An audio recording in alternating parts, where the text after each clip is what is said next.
5.2. Good morning. As you may remember, the last lecture focused on issues of climate change, its causes and effects. Today I want to explain some alternative solutions that may help reduce some of the problems related to climate change. The first solution uses solar energy to grow food in the desert. That's right, growing fruit and vegetables in the desert is now possible, and the first desert farms have been built in Australia. First of all, I will explain how farming in the desert works. Then we will briefly discuss how this type of farming could solve some of the environmental problems we are now facing. And finally, we will discuss some possible problems of this system. So, how does it work? As we all know, in order to grow plants, we need water and sunlight. While we have a lot of sunlight in the desert, we have very little water. Scientists have decided to combine the modern technology of solar energy with a farming technology called hydroponics. Hydroponics means growing plants in water.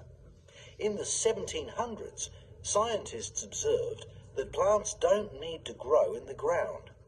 What we need are nutrients or chemicals that help plants grow.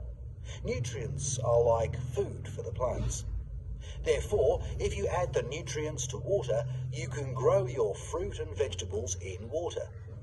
NASA scientists have been developing this method of growing food because it could allow us to grow food in any climate, in Antarctica, the Sahara Desert, or even on Mars.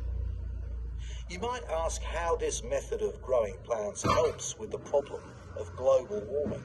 I mean, after all, it uses fresh water, which is a limited resource on our planet. An Australian company, Sundrop Farm System, combines hydroponics with solar energy. Traditional farming uses between 60 and 80% of our planet's fresh water. However, Sundrop Farms doesn't use fresh water. They use seawater. Sundrop Farms are only 100 metres from the seashore.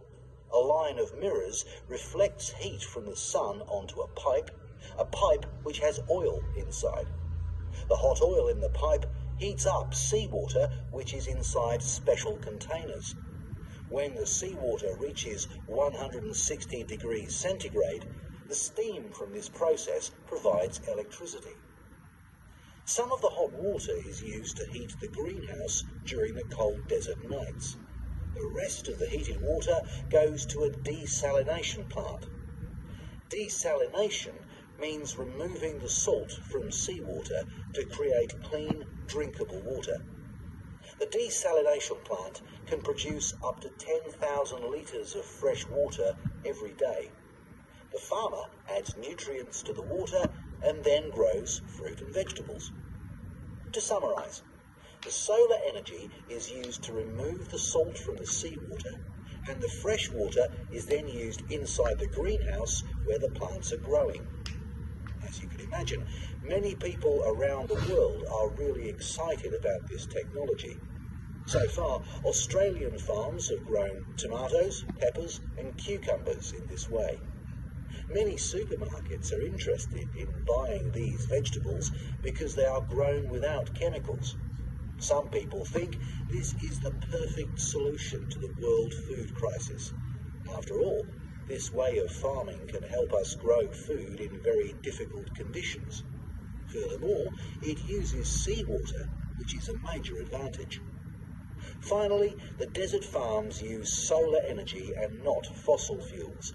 Thus, their negative effect on the environment is minimal.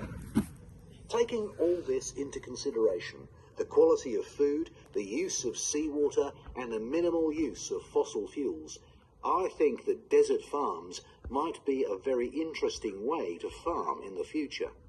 Now, let's discuss some of the problems.